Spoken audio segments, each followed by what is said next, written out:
Hola, ¿cómo están? Somos estudiantes de la carrera de Ingeniería Civil de la Escuela Politécnica Nacional de la materia de Análisis Matricial. Los expositores del presente video somos Averos Vanessa, Castro Andrea, López Gabriela, Kel Alexis y Zapata Joseph. El día de hoy les vamos a presentar la implementación computacional en lenguaje de MATLAB sobre el análisis estructural de pórticos. Pero primero debemos comprender algunas generalidades del elemento viga, que en este caso es el elemento más común que se encuentra en estructura. Su principal función es de soportar cargas transversales para que luego puedan transmitirlas a los soportes. Las cargas transversales son resistidas por acciones a flexión. La flexión produce en la viga fibras a tracción y fibras a compresión. Estas regiones están separadas por el eje neutro. Las combinaciones de esfuerzos de tensión y compresión producen momentos flexores. Del mismo modo, debemos comprender algunas hipótesis de la ecuación de Euler-Bernoulli. La viga es un prisma recto, cuya longitud es más grande que las otras dimensiones. La viga es un elemento en 3 dimensiones, pero debido a su homogeneidad e isotropía, se considera un elemento plano.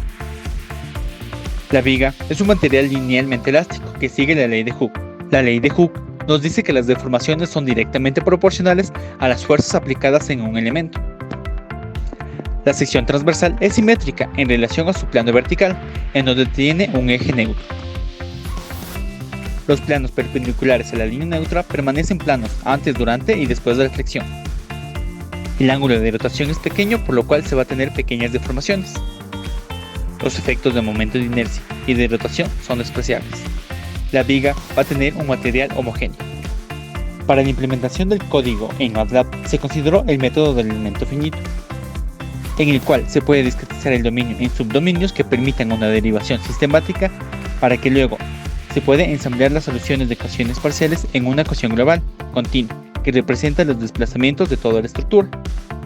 Para la implementación del código se consideró una interfaz gráfica, en la cual en la primera parte podemos encontrar la conectividad de la estructura. En dimensión, vamos a dimensionar el problema, si es que es en 1, 2 o 3 dimensiones. Seguido, vamos a ingresar el número de elementos que se tiene en la estructura. Luego, vamos a ingresar la conectividad de estos elementos, según sus nodos. En coordenadas, vamos a ingresar el número de nodos que se tiene en la estructura y luego vamos a ingresar las coordenadas de estos nodos. En propiedades, vamos a ingresar el número de propiedades que se tiene en el pórtico. Seguido, estas mismas propiedades vamos a asignar a cada uno de los elementos que se definió anteriormente, y se les va a asignar un valor de gamma. Posteriormente vamos a definir las condiciones de frontera. En nodos restringidos hace referencia al tipo de apoyo que se tiene en la estructura. En nodos cargados se asigna las cargas en los nodos.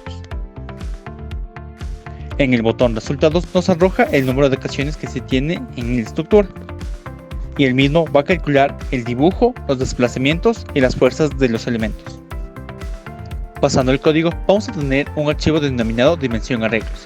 En este vamos a dimensionar los arreglos y las matrices que serán utilizadas posteriormente para la evaluación de cada una de las rutinas o subrutinas. En la implementación del programa se crea la subrutina matriz nodal. La matriz nodal se representa con la letra NF debido a su nombre en inglés, Nodal Freedom. Esta matriz se encarga de almacenar las condiciones de rigidez de los nodos de toda la estructura, a partir de la matriz de restricciones, la cual se obtiene como dato en el programa, la cual se basa en los grados de libertad y cuenta con información sobre giros y desplazamientos.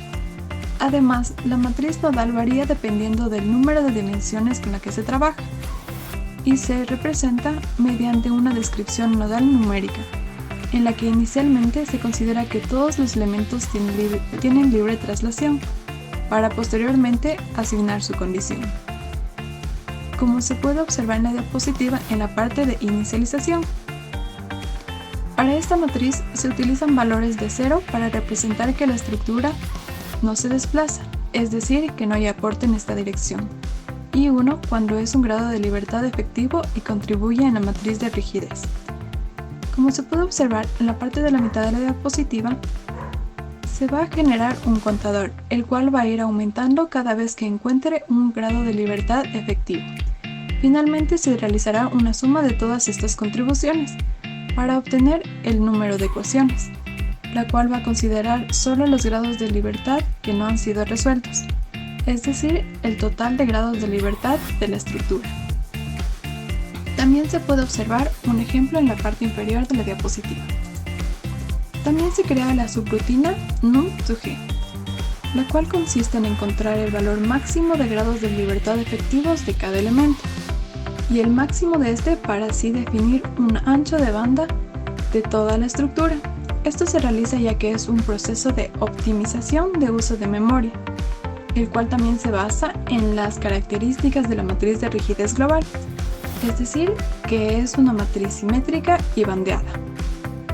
Además, cabe recalcar que para obtener un ancho de banda adecuado es necesario colocar una numeración correcta en cada uno de los elementos y nodos.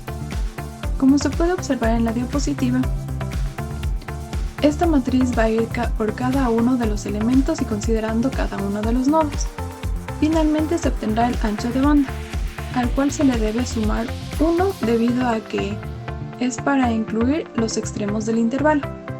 En este proceso no se van a considerar los valores de 0 que tenga asignada la matriz nodal, debido a que estos valores no representan una rigidez en la estructura, es decir, no son grados de libertad efectivos.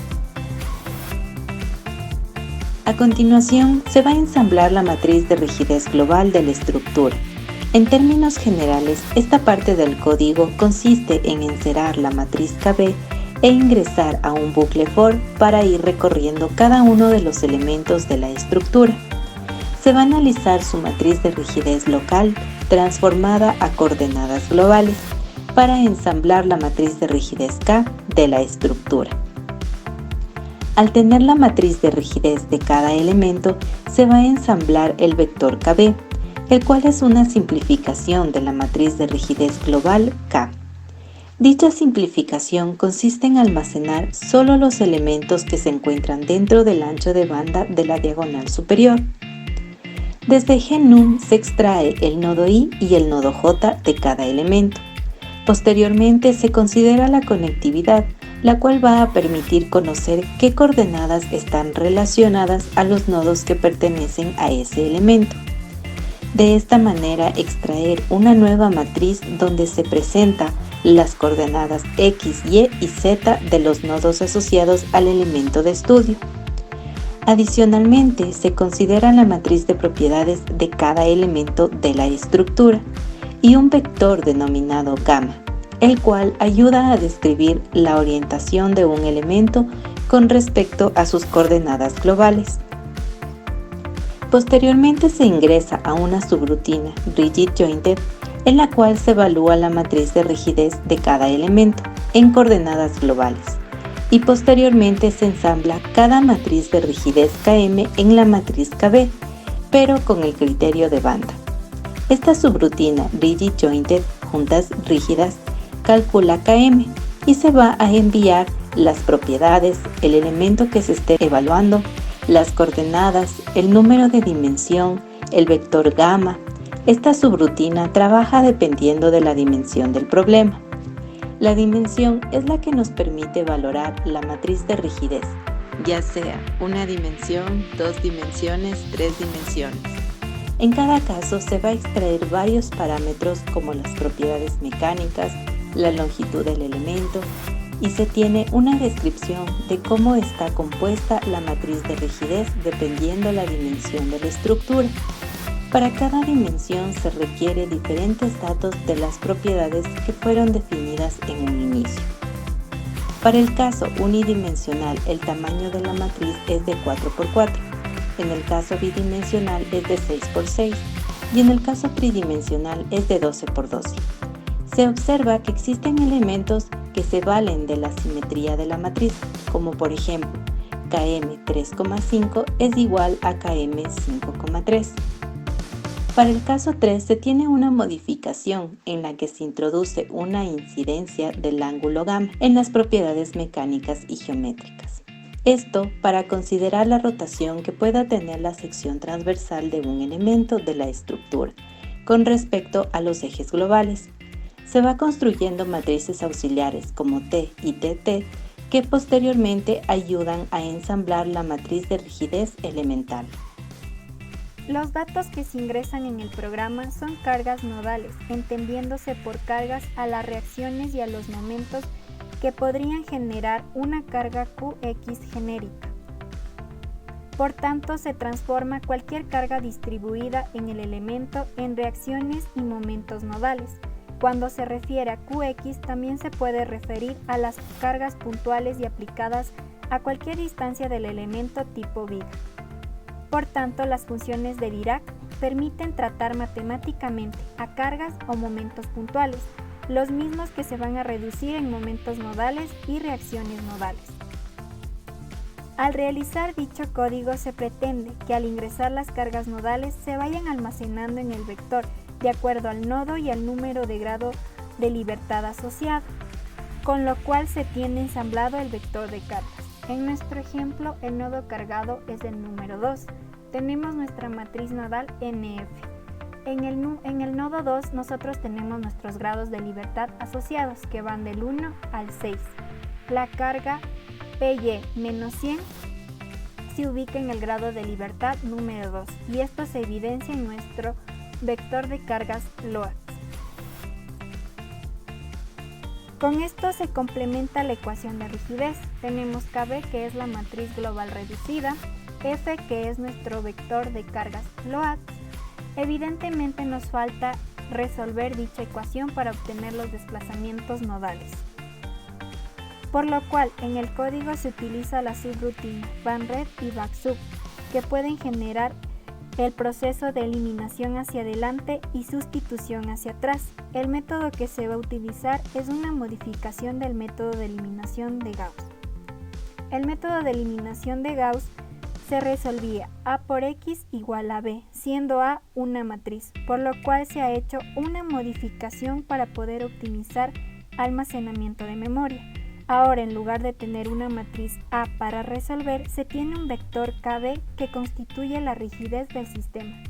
En esta subrutina se sustituye el vector de cargas por los desplazamientos nodales, también para optimizar almacenamiento de memoria.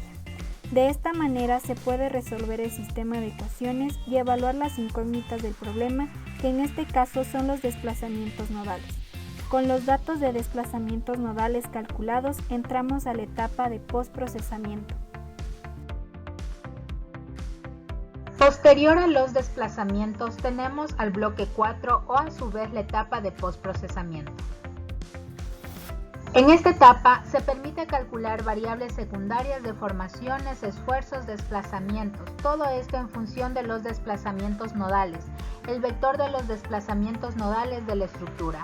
Estas variables secundarias están en función de la variable primaria y dicha variable primaria ha sido rescatada de la solución de los sistemas de ecuaciones que tiene cierta particularidad en cuanto al almacenamiento de la matriz K.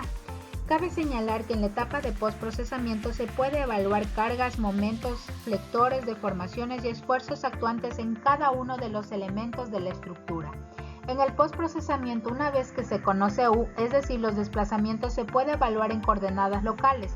Por ello, nuevamente aparece la matriz local Km, el cual debe ser reevaluada, dicha matriz local, y conociendo los desplazamientos nodales de ese elemento y la matriz K de ese elemento. Con estos datos se puede evaluar reacciones, deformaciones, esfuerzos, es decir, todas las variables secundarias que puedan estar asociadas al desplazamiento. En la etapa de postprocesamiento es una etapa que va de elemento por elemento. De cada elemento se recuperan los desplazamientos nodales UI y UJ, y para ello se requiere recuperar nuevamente el vector G de cada elemento, ya que el vector G es el que contiene los grados de libertad asociado al nodo I y nodo J. Y con estos grados de libertad del nodo I y nodo J se puede recuperar del vector de desplazamientos, los desplazamientos del nodo I y de los desplazamientos del nodo J. A continuación se podrá observar parte del código del postprocesamiento.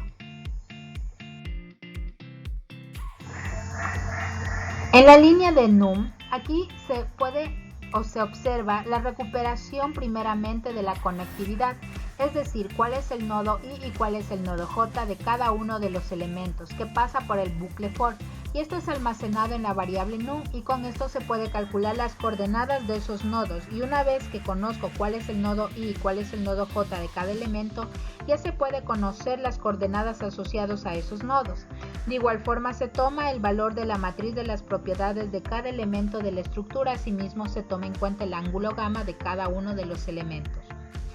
En la línea de G to G, luego se recupera los grados de libertad asociados a estos nodos, ya sea el número en el nodo I, se puede recuperar en el vector G los grados de libertad que le pertenece al nodo I y los grados de libertad que le pertenece al nodo J, teniendo en este caso el vector G 6 elementos en el nodo I, 6 elementos en el nodo J, donde 3 son de desplazamientos y 3 de giros.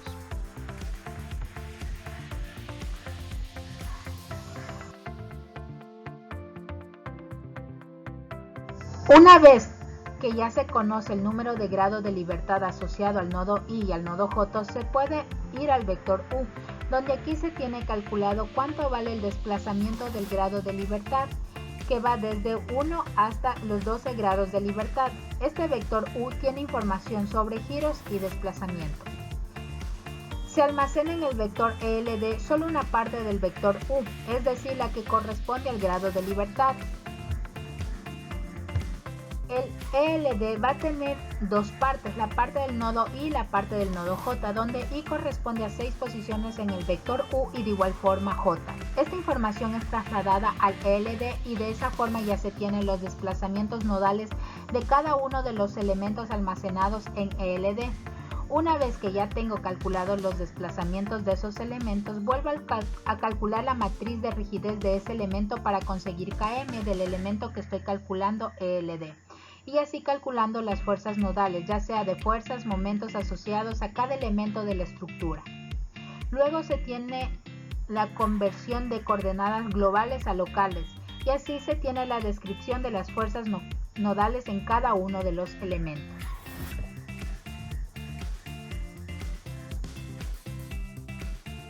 A continuación se podrá observar los resultados.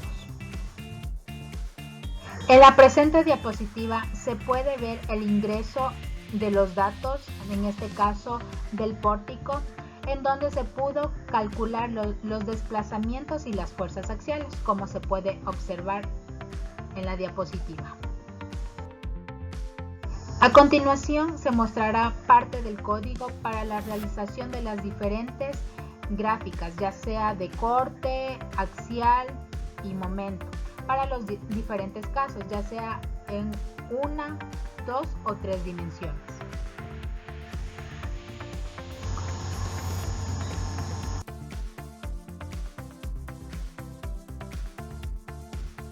Por ello, en la presente diapositiva se puede observar las diferentes gráficas de momento, corte y axial del pórtico propuesto.